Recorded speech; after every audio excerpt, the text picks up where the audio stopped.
The massive alien ship appeared in Earth's solar system without warning. Its dark metal hull stretched for miles, covered in strange symbols that hurt human eyes to look at too long. On board the ship was Sithkar, the snake-like alien who spoke for the Galactic Council. Admiral Han Wu stood in the command center on Luna Base, watching the alien ship on his screens. His gray hair was neat and his uniform was perfect, but his eyes were cold. He had been waiting for this moment for 3 years. "Sir, the alien ship is sending a message," said Captain Li Bo. He was young but smart, and Han Wu trusted him. Li Bo had command of Earth's newest warship, the Defiance.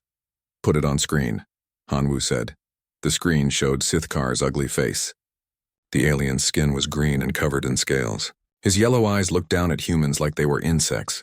When he spoke, his voice was like oil poured on broken glass. "Humans of Earth," Sithkar said, "I speak for the Galactic Council. We have watched your species for many years.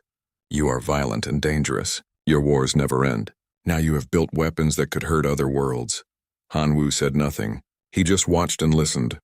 "The Council has decided," Sithkar continued. "You have 72 hours to give up all your warships. You will also give up your weapons. All humans will come under Council protection.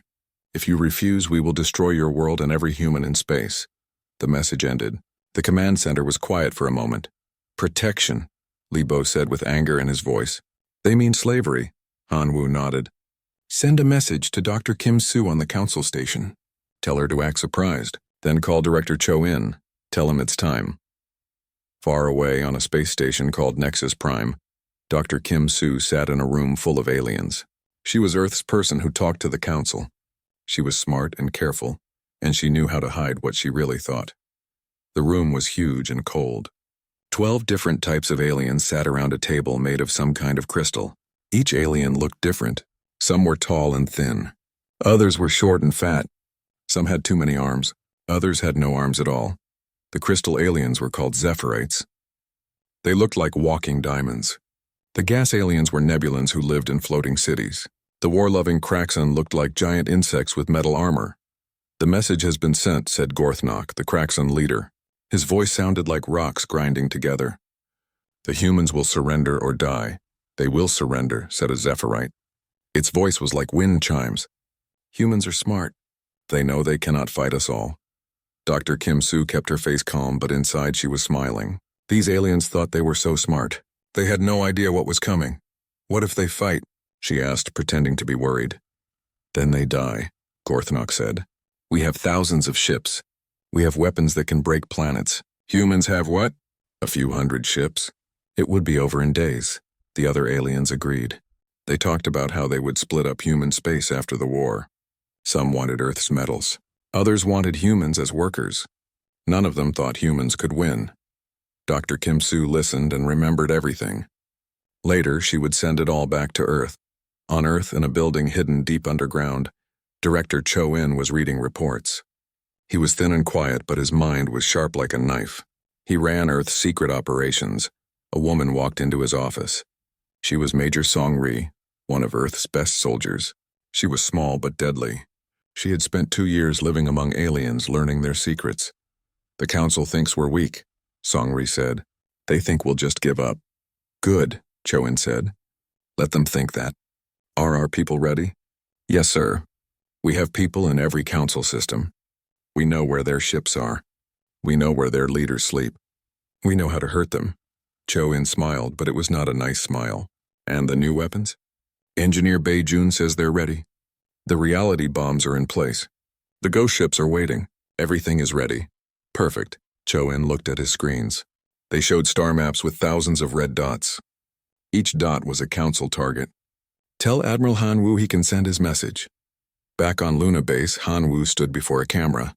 Behind him, officers worked at their stations. Everything looked normal, but it was all an act. "This is Admiral Han Wu of the Earth Defense Force," he said into the camera. "We have received the Council's message. We understand their concerns about human expansion." He paused. On alien worlds, Council leaders leaned forward to hear what he would say next. "The Earth Federation will send a response," Han Wu continued. "Our ship Defiance will travel to Nexus Prime. Ambassador Park Na will deliver our answer in person." The message ended. On Council worlds, aliens celebrated. They thought Han Wu sounded scared. They thought Earth was going to surrender. They were wrong. Ambassador Park Na was already on her way to Nexus Prime. She was brave and smart, and she knew what her real job was. She was not going to surrender. She was going to deliver a very different kind of message. As her ship traveled through space, Captain Li Bo prepared the Defiance for its mission. The ship looked like a normal Earth warship, but it was much more than that. Hidden inside its hull were weapons the Council had never seen. Around it, invisible to alien sensors, a whole fleet of ships waited. On Earth, children played in parks while their parents worked in secret factories. They built weapons that could tear apart space itself. They built ships that could hide from any alien sensor. They built bombs that could destroy entire star systems. The Council had given Earth 72 hours to surrender. They thought it was plenty of time for humans to realize they had no choice. But Earth had been ready for this moment for 3 years. Every human ship, every human soldier, every human weapon was ready. The Council thought they were giving humans an ultimatum. Really, they had just declared war on the most dangerous species in the galaxy, and humanity was about to show them what a real war looked like. In space, the Defiance moved toward Nexus Prime. To alien sensors, it looked alone and helpless. But Admiral Han Wu knew better. Around the ship, invisible to alien eyes, the largest fleet in human history prepared for battle. The Council wanted an answer to their ultimatum. Earth was going to give them one they would never forget. The 72 hours were about to become the longest 3 days in galactic history. The Council aliens thought they had won before the fight even started. On the war planet of Kraxon Prime, Gorthnok stood before a map of human space. Red lines showed where his ships would attack. Blue dots showed human colonies that would be destroyed. 72 hours, he said to his officers. Then we crush the humans like the insects they are. But Gorthnok did not know that Major Song-Ri was watching him. She sat in a bar across the street from his command center. She looked like a regular alien trader, but her fake skin hid human features. She had been on Kraxon Prime for 8 months learning everything about their military. Song-Ri touched her ear. A tiny device sent her words across space to Earth. "This is Sunflower," she said quietly. "The big bug is planning to hit our colonies first. He has 600 ships ready to move." Light years away, Director Cho In heard her words. He sat in his underground office, surrounded by screens that showed the whole galaxy. Each screen showed different alien worlds. Each world had humans like Song-Ri living there in secret. "Understood, Sunflower," Cho In said. "Stay safe." "The storm starts soon." Cho In touched another button. "Commander Oda, report." Commander Oda was floating in space inside a ship that did not exist. Her ship was called the Shadow, and it used technology that made it invisible to every sensor the aliens had. Around her ship, 30 more invisible ships waited in the dark. "We're ready, sir," Oda said. "My ghost fleet is in position. The aliens can't see us. They can't hear us. When we strike, they won't know what hit them." "Good. Wait for my signal." On another part of the galaxy, engineer Bei Jun was putting the final touches on his greatest creation. It looked like a normal space mine, but it was much more dangerous. Inside the small metal ball was a weapon that could break reality itself. Bei Jun was young but brilliant. He had learned how to build weapons by studying alien technology, but humans had made the technology much better, much more deadly. "Reality anchor armed and ready," he said into his radio. "Target Zephyrite shipyards. When this goes off, they won't just lose their ships. They'll lose that whole section of space." The Zephyrite shipyards were huge. They built most of the Council's warships. The Crystal aliens thought their yards were safe because they were in deep space, far from any human world. They were wrong. Captain Yang Mi was already there. Her ship, the Retribution, was so small that alien sensors thought it was just space junk. But inside the tiny ship were weapons that could destroy ships 1,000 times bigger. "I can see their whole fleet," Jiang Mi whispered. 3,000 ships, all of them just sitting there like they own the universe. "Not for much longer," came the reply from Earth. While Song-Ri and the other secret agents got ready, Captain Li Bo flew the Defiance toward Nexus Prime. The big ship looked normal on alien sensors. The aliens watching it thought it was just one ship carrying Earth's surrender. Inside the ship, Li Bo smiled. His ship had special computers that Xin Yu had built. Xin Yu was the smartest human who had ever lived. She could break any alien code and hide any human secret. "Captain," said one of Li Bo's officers, The aliens are sending us messages. They want to know what our answer is. Tell them they'll find out when we get there, Lebo said. How long until we reach Nexus Prime? 6 hours, sir. Perfect. That gives our people time to get ready. The people Lebo was talking about were not on his ship.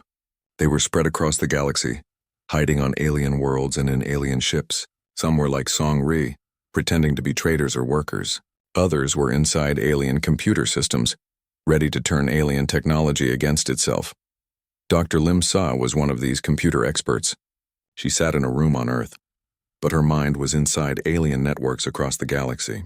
Her fingers moved over her keyboard like she was playing music. But instead of music, she was writing programs that would destroy alien communication systems. Their networks are so simple, she said to herself. They never thought anyone would try to attack them from inside. On Nexus Prime, Dr. Kim Soo was getting ready for the show. She knew that in a few hours the station would become a battlefield, but she had to act like she expected Earth to surrender. She walked into the council chamber. The alien leaders were all there, looking smug and happy. They thought they had scared Earth into giving up. Dr. Kim Soo, said the Nebulan leader. Its voice sounded like wind through metal tubes. We are ready to accept your surrender. We hope your leaders are wise enough to choose peace. I'm sure they are, Dr. Kim Soo said. She was telling the truth, but not in the way the aliens thought. Earth was choosing peace. They were going to create peace by destroying anyone who threatened them. Meanwhile, Admiral Yun Tae was making final preparations with his ghost fleet. His ships were hidden in a place called subspace, where alien sensors could not find them. The technology was new and dangerous. If something went wrong, his ships could be lost forever. But Yun Tae was not worried. He had tested the technology many times. He knew it worked. All ships, this is Admiral Yun Tae, he said over his radio. In 4 hours, we will show the aliens what human engineering can do. Stay hidden until my signal. Then we hit them everywhere at once. 200 ships answered him. Each ship was full of angry humans who remembered the alien attacks on human colonies. They were ready to make the aliens pay. On Earth, Xin Yu was watching everything through her computers. She could see alien ships moving to attack human worlds. She could read alien messages about dividing up human space. She could hear alien leaders talking about keeping humans as slaves. They really think they've won, she said to Director Cho In. They're already making plans for after they destroy us. Let them plan, Cho In said. In 3 hours, all their plans will turn to smoke. The countdown had begun. Across the galaxy, humans waited for the signal. They had spent years preparing for this moment. They had built weapons that could destroy stars. They had placed secret agents on every alien world. They had learned every alien weakness. The Council thought they were forcing Earth to surrender. But Earth had been waiting for an excuse to end the alien threat forever. The ultimatum was not a demand for surrender. It was a declaration of war, and in 3 hours, humanity would show the galaxy why that was the biggest mistake the aliens had ever made. Captain Li Bo looked at his watch. 3 hours until they reached Nexus Prime. 3 hours until the aliens learned what real war looked like. Behind his ship, invisible to all alien sensors, the largest fleet in human history followed him through space. They were not going to Nexus Prime to surrender. They were going there to win. The attack began at exactly the same moment across 17 star systems. The aliens never saw it coming. Captain Li Bo's ship, the Defiance, arrived at Nexus Prime looking like it was alone and defeated. The alien guards let it dock without checking it carefully. They thought one human ship could not hurt them. They were very wrong. Docking complete, Li Bo's officer said. The aliens think we're here to surrender. Perfect, Li Bo said. He looked at his watch. In 30 seconds, the galaxy would change forever. All stations prepare for combat. On the station, Dr. Kim Soo walked into the council chamber. The alien leaders were all waiting for her. They looked happy and proud. Sithkar, the snake alien, was smiling with his terrible mouth.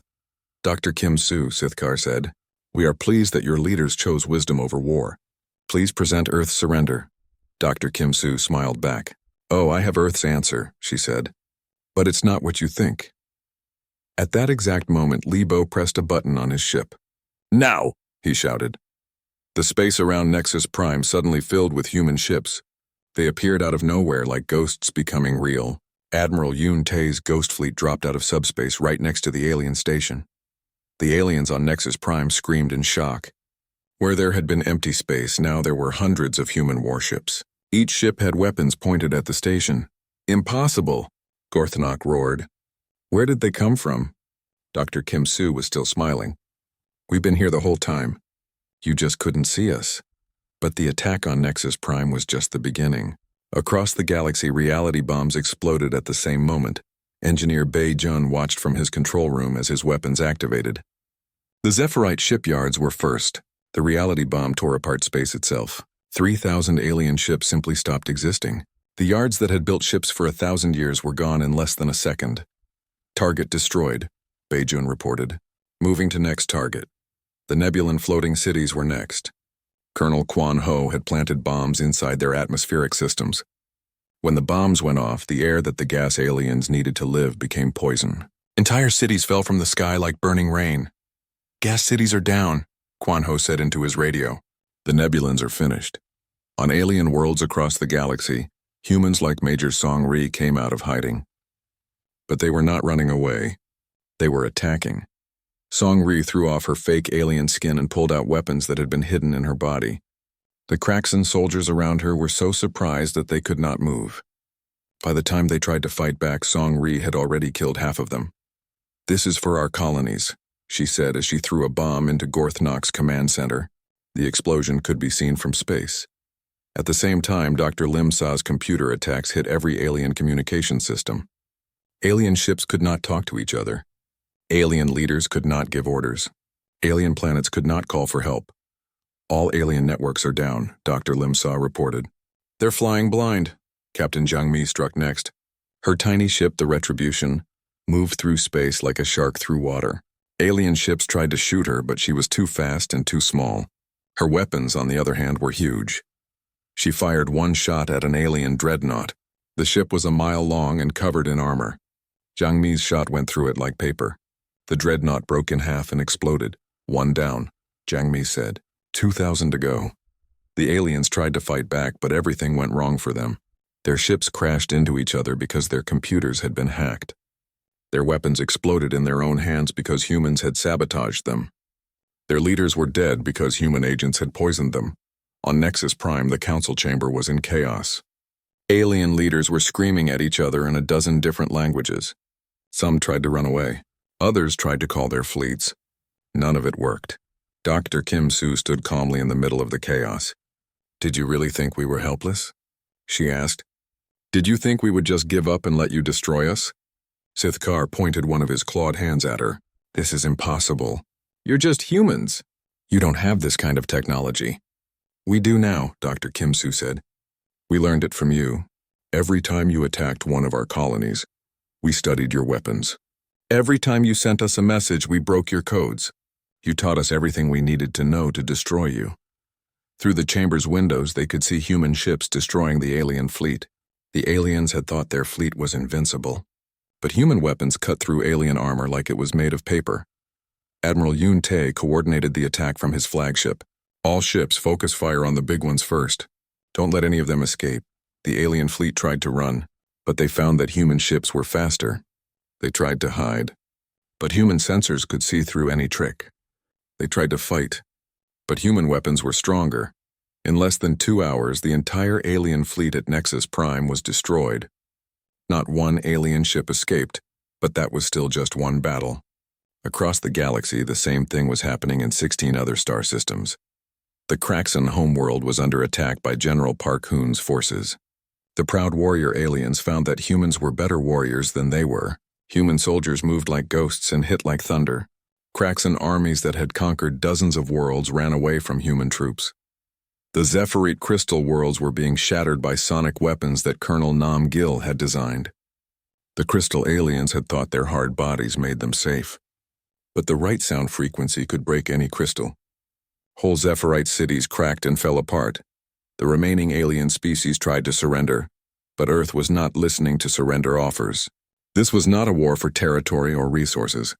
This was a war to make sure that aliens would never threaten humans again. Admiral Han Wu coordinated everything from Luna Base. Reports came in from across the galaxy. Every report was the same: total human victory. Kraxan fleet destroyed. Nebulan cities falling. Zephyrite Worlds cracking. Alien communication systems. Offline. Enemy leaders confirmed dead. Hanwoo nodded at each report. This was going exactly as planned. Better than planned. By the end of the day, 12 alien species had ruled the galaxy. Now 3 of them were extinct. 5 more were begging for mercy. The other 4 were running away as fast as they could. The Galactic Council was finished. Their fleets were destroyed. Their leaders were dead. Their worlds were under human control. And Earth's message to the galaxy was clear. Never threaten humanity again. Captain Lebo stood on the bridge of his ship, looking out at the wreckage of the alien fleet. "Sir," his officer said, "we're getting surrender messages from all over the galaxy." "Too late," Lebo said. They had their chance to choose peace. Now they get to learn what war really looks like. The galaxy had fallen silent, not because the aliens chose to be quiet, but because they no longer had the right to speak. 3 days after the first attacks, alien leaders across the galaxy sent desperate messages to Earth. They offered to surrender. They offered to pay money. They offered to give humans anything they wanted. They just wanted the killing to stop. Director Cho-in read their messages in his underground office. Each message was more desperate than the last. Some aliens begged. Others tried to bargain. A few even offered to become human slaves. "Sir," Major Song-ri said as she walked into his office. She had returned from Kraxon Prime after destroying their military bases. "The aliens want to talk. What should we tell them?" Cho-in deleted all the messages without reading them completely. "Tell them we're not interested in talking. We're interested in winning." The aliens did not understand. In their minds, war was about getting things you wanted. When someone surrendered, you took what you wanted and stopped fighting. That was how civilized species behaved. But humans were not civilized in the way aliens understood civilization. Humans remembered every attack on their colonies. They remembered every threat. They remembered every insult. And they never forgot. Admiral Ko-bin commanded the human fleet that was hunting down the remaining alien ships. His ships moved through space like a pack of wolves, destroying everything they found. When aliens tried to surrender, Ko-bin's answer was always the same. "Surrender is not offered to those who threaten children," he would say. Then his ships would fire. The aliens had made a fatal mistake. When they attacked human colonies, they had killed human families. They had killed human children. Now those children's parents and grandparents were making the aliens pay. General Park Hoon was leading the ground attack on the Kraxon homeworld. The insect-like aliens had always been proud of their warrior culture. They bragged about how strong and brave they were. They said they feared nothing. But when human soldiers came to their world, the Kraxon learned what real fear was. Park Hoon's soldiers used weapons that made the air itself burn. They used gravity bombs that crushed Kraxon warriors flat. They used sound weapons that made Kraxon kite and crack like broken glass. "Please." The Kraxon leader begged over the radio. "We surrender. We will never attack humans again." Park Hoon's voice came back cold and hard. "You should have thought of that before you killed our people. Now you get to learn why humans don't start wars. We finish them." The Kraxon had conquered dozens of worlds with their warrior culture. In 1 week, humans had reduced them to a broken people hiding in caves. But the most terrifying moment came when the ancient ethereal conclave tried to negotiate. These aliens were older than most stars. They had seen the rise and fall of 100 civilizations. They thought their age and wisdom made them safe. They were wrong. Captain Nam Gil commanded the planet killer ship called Vengeance. It was the size of a small moon and carried weapons that could destroy entire worlds. The ethereal conclave sent their oldest and wisest representative to meet with him. "Young human," the ancient alien said. Its voice sounded like the whisper of wind through dead trees. "We have existed for millions of years. We have seen species rise and fall. We offer you wisdom and knowledge if you will spare our people." Nam Gil looked at the ancient alien through his ship's view screen. "You want a bargain? Fine. Here's my offer." He pointed his ship's main weapon at an empty world that had once belonged to the Council. The world was dead already with no life on it, but it was still the size of Earth. "Watch," Nam Gil said. The planet killer fired once. The empty world simply disappeared. Not destroyed, not broken apart. It ceased to exist as if it had never been there at all. "That was my mercy shot," Nam Gil said to the stunned alien. "That's what happens to empty worlds." "Do you want to see what happens to worlds with people on them?" The ancient alien said nothing. For the first time in millions of years, one of the ethereal conclave had nothing to say. Intelligence Chief Co. Wan was running a different kind of war. While human ships destroyed alien fleets, she was destroying alien minds. Her psychological warfare team sent messages across the galaxy that broke alien spirits. The messages showed human technology that the aliens had never seen. Ships that could destroy stars, weapons that could tear holes in space, soldiers who could not be killed. Some of it was real. Some of it was fake. The aliens could not tell the difference. All they knew was that humans seemed to have weapons that gods would use. Fear is the best weapon, Co. Wan told her team. A broken enemy is easier to control than a dead one. Her broadcast showed alien leaders being captured and executed. They showed alien worlds burning. They showed human ships appearing out of nowhere to destroy alien fleets. The message was simple. Humans were everywhere, and no alien was safe. Dr. Kim Soo had become the governor of former council space. She sat in the same chamber where the alien leaders used to meet. But now only humans sat at the table. The few aliens who were still alive waited outside like servants. The Nebulan survivors want to know if they can rebuild their cities, one of her assistants said. No, Dr. Kim Soo said. They can live on the ground like everyone else. No more floating cities, no more feeling superior to other species. What about the Zephyrite crystal forests? Some of them survived the sonic attacks. Destroy them, Dr. Kim Soo said without emotion. We don't want the crystal aliens to have any reminders of their old glory. The assistant looked uncomfortable. Ma'am, these aliens are broken already. They're not a threat anymore. Dr. Kim Soo turned to look at him. Her eyes were cold. They thought we weren't a threat either. Look how that turned out. Admiral Han Wu gave the final orders from Luna Base. Human fleets now controlled every major star system that had once belonged to the Council. Human soldiers stood guard on every surviving alien world. Human governors made all the important decisions. Admiral, Captain Li Bo reported from Nexus Prime. We've finished cataloging the alien technology. Most of it is junk compared to what we have now. What about their history and culture? Han Wu asked. We're keeping the useful parts. The rest is being deleted. Han Wu nodded. Good. I don't want future generations of aliens to remember how strong they used to be. I want them to remember that they lost to humans. Engineer Bei Jun was already working on the next generation of human weapons. Sir, he told Director Cho In, we used less than 15% of our real military power. The aliens never saw our best weapons. Keep it that way, Cho In said. Let them think what they saw was everything we have. That way, if any other alien species gets ideas about fighting us, they'll remember what happened here. The war was over, but the real work was just beginning. Humans had to rebuild the galaxy with themselves in charge. They had to make sure that no alien species would ever be strong enough to threaten humanity again. Some humans felt bad about destroying entire civilizations, but most remembered the alien attacks on human colonies. They remembered the ultimatum that started this war. They remembered that the aliens had planned to destroy Earth. The aliens had started this war by threatening to kill every human. Humans had ended it by actually doing it to them. Now the galaxy belonged to humanity, and humanity intended to keep it that way forever. 6 months later, the galaxy was a very different place. Where once 12 proud alien species had ruled vast empires, now only humans made the important decisions.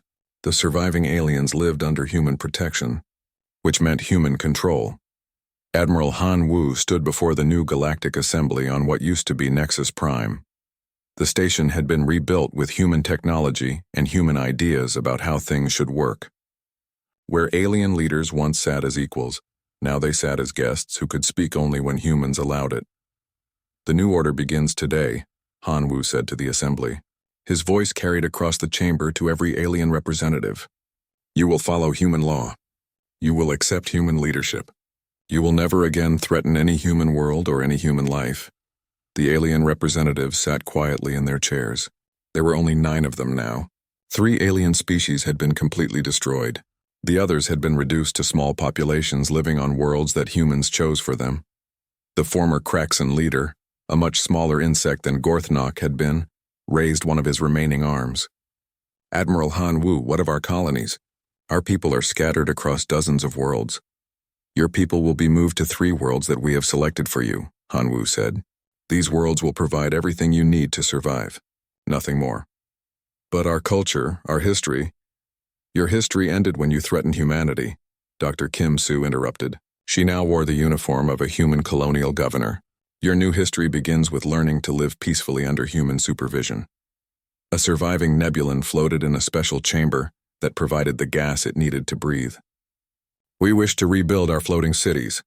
They are part of who we are. No, Hanwoo said simply. No more floating cities.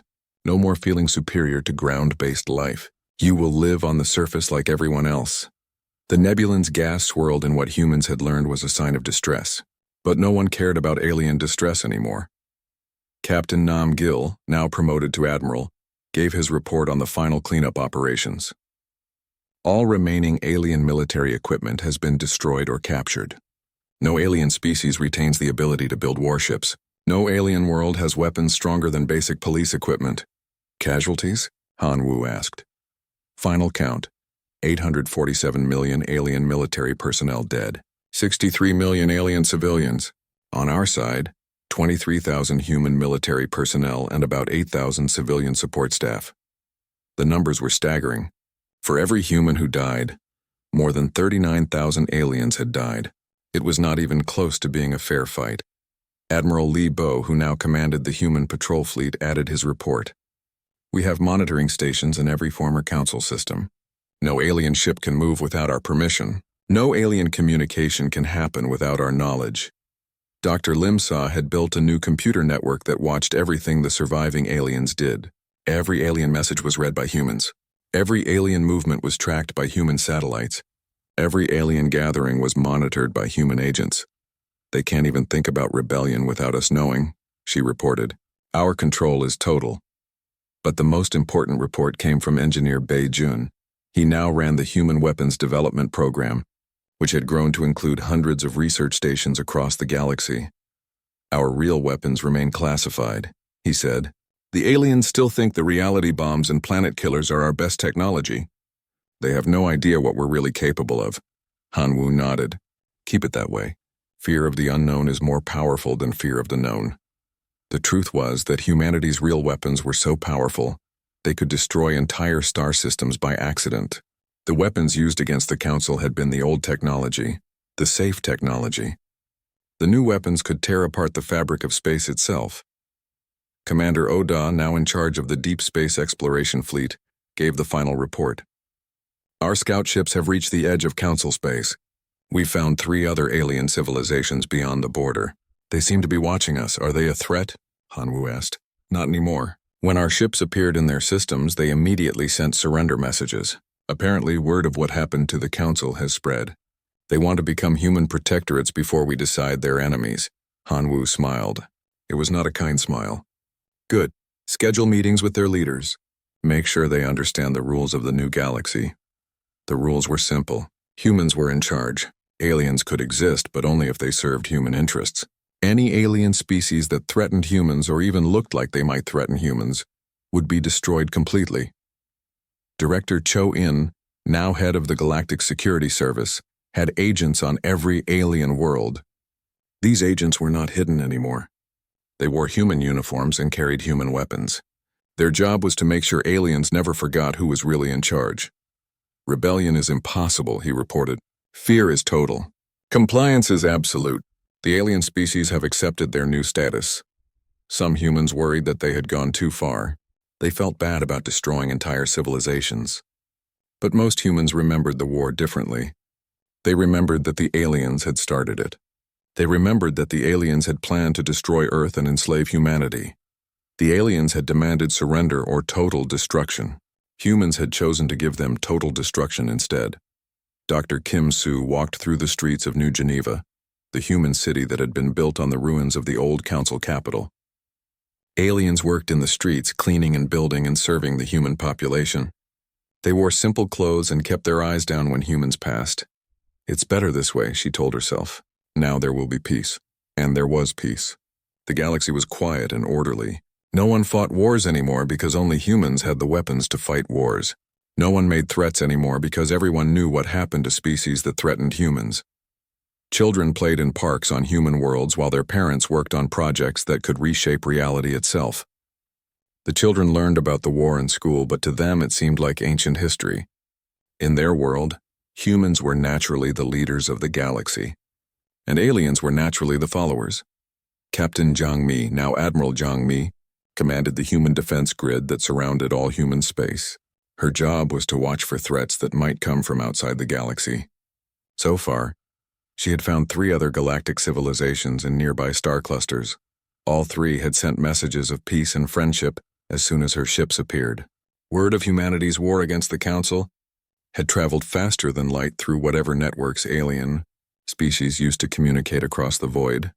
No one wants to fight us, she reported to Earth. Everyone wants to be our friend? Good, came the reply from Admiral Hanwu. But keep watching. Friendship can turn to fear, and fear can turn to aggression. If anyone out there starts building weapons that could threaten us, we need to know about it.